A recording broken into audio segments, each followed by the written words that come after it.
Vaishali Rameshbabu enters round 11 with a full-point lead at the top of the standings, and the pressure is on everyone chasing her.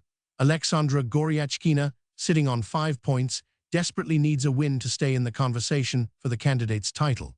1 point separates a cluster of 4 players, all dreaming of catching the leader. This round could either cement Vaishali's grip on first place or blow the tournament wide open. Standings going in: Vaishali leads on 7, Muzachuk and Zhu share second on 6, and Goryachkina lurks just 2 points back. Aleksandra Goryachkina is a deeply theoretical player known for sharp preparation and tenacious defense, a former Women's World Championship challenger who never gives ground without a fight. Vaishali Rameshbabu is an aggressive, dynamic attacker with a gift for piece activity and in-game precision. With Vaishali leading the tournament and Goryachkina needing wins to stay relevant, this game carried enormous stakes for both players. The Queen's Pawn game's symmetrical variation arises when both sides mirror each other's pawn setup, leading to solid, strategic positions. White opts for the London-style setup with bishop to f4 and knight to f3, a system popularized at the highest level by Magnus Carlsen and Vladimir Kramnik. The resulting positions tend to be maneuvering battles with play on both wings, avoiding early tactical fireworks in favor of long-term piece activity. White opens with the Queen's Pawn, staking a claim in the center and inviting a wide variety of responses. This is Goryachkina's most common first move, giving her access to solid positional setups. Black immediately mirrors the central pawn, establishing symmetry and signaling a solid, classical approach. Vaishali declares her intention to contest the center directly from move 1. White develops the knight to its most natural square, adding pressure to the d5 pawn and keeping options open for a London, Queen's Gambit, or Karl setup. A flexible, principled choice. Black responds in kind, developing the knight and meeting White's central pressure with direct piece activity. The symmetry continues, and both sides are racing to complete their development smoothly. White supports the d4 pawn with c3, a hallmark of the London system setup.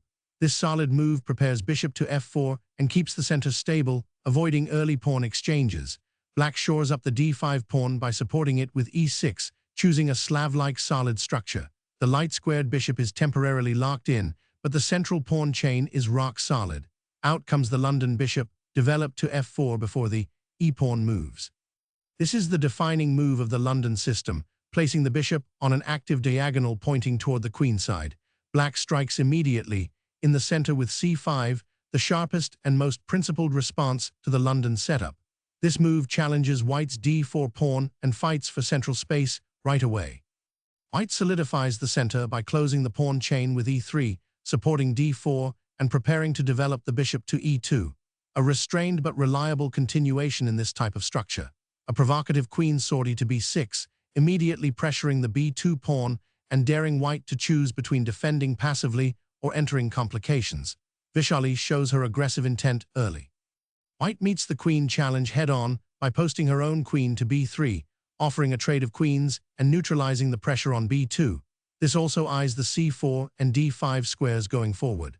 Black retreats the bishop to d7, a multipurpose move that prepares to defend the b5 square and potentially support a queenside expansion. The threat of swapping queens on b3 keeps the tension alive.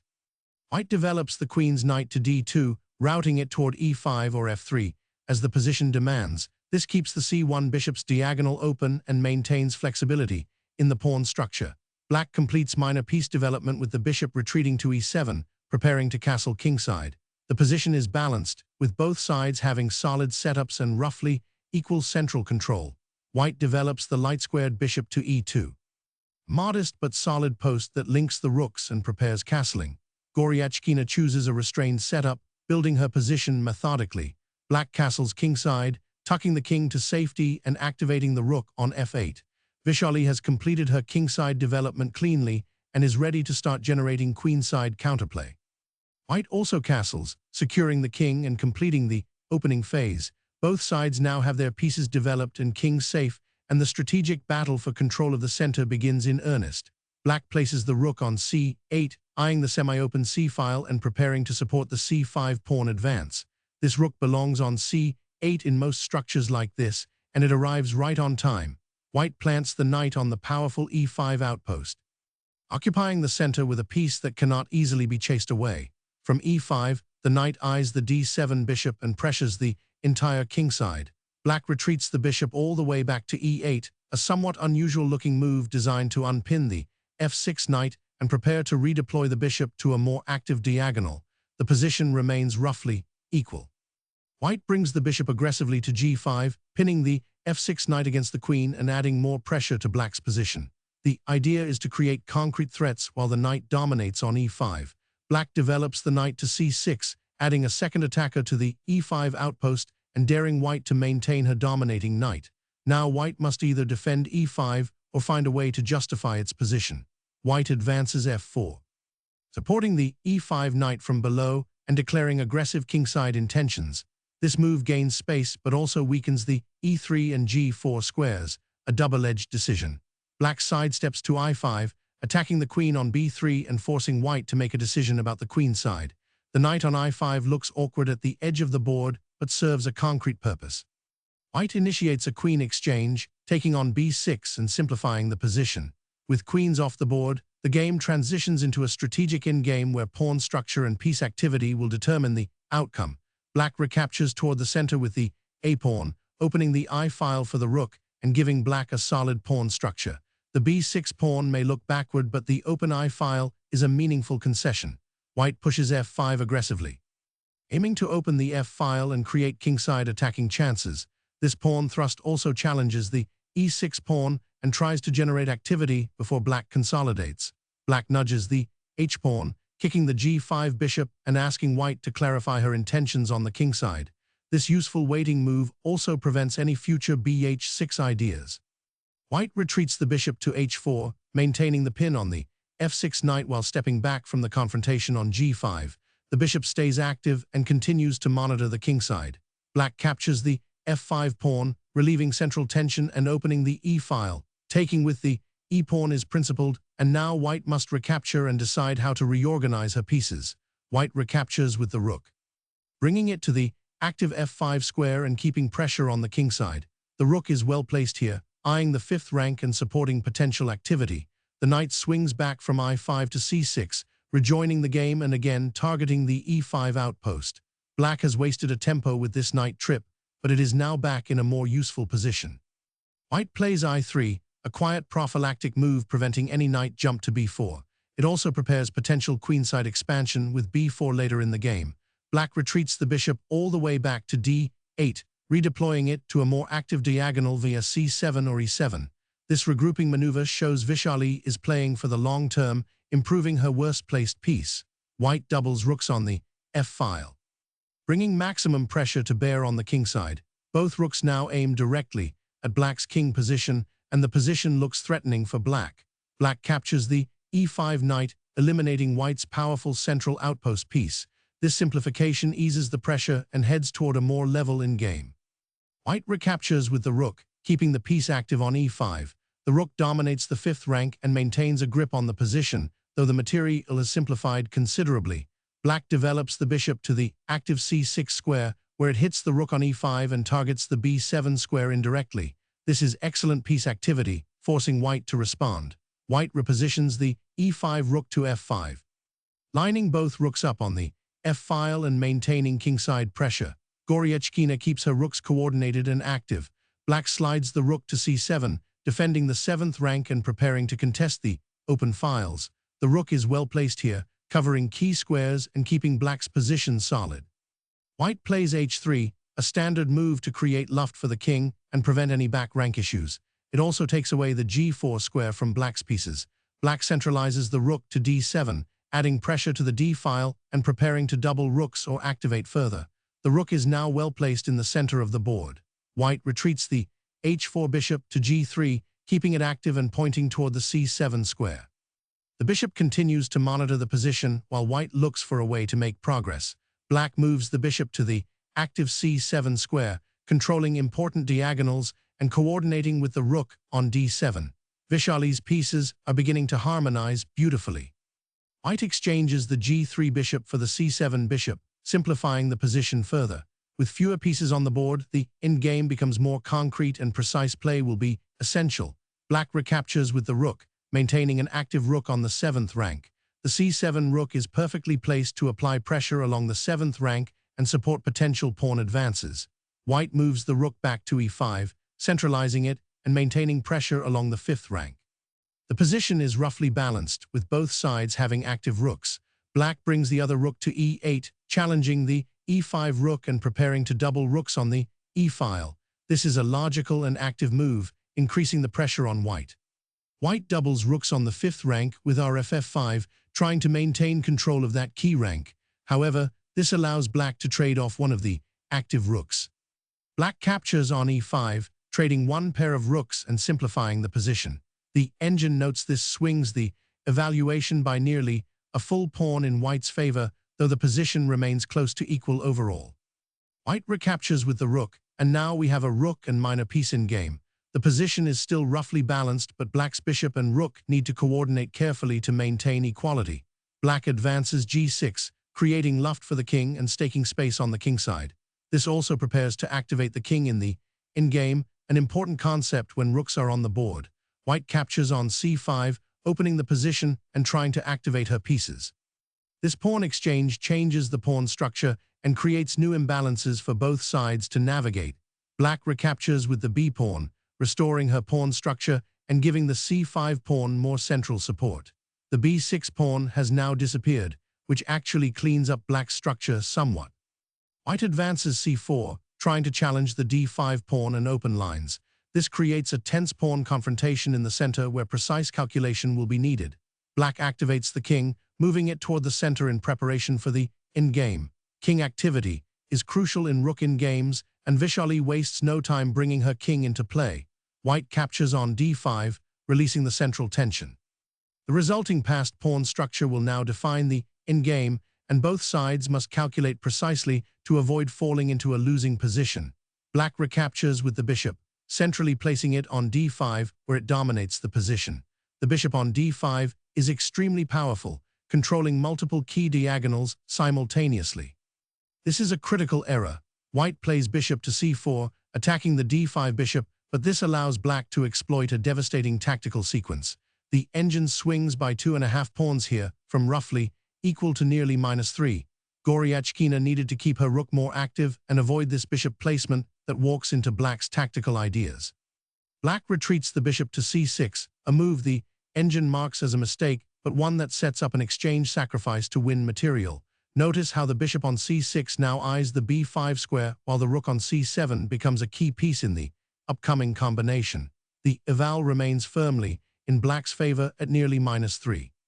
White captures the c5 pawn with the rook, winning a pawn but giving black a free hand to reorganize. With the bishop exchange threat resolved, Goryachkina grabs material, but black's pieces will coordinate powerfully in response. Black advances b6, attacking the c5 rook and gaining a tempo to improve her position. The engine marks this as a mistake, but the evaluation remains deeply in black's favor at over -3, and the position is very difficult for white to defend. White takes the bishop on c6, winning material back in the form of the bishop for the rook. This exchange simplifies, but leaves white with a difficult defensive task given the activity of black's remaining pieces. Black recaptures with the rook, and now has a very active rook on c6 supported by the knight on f6.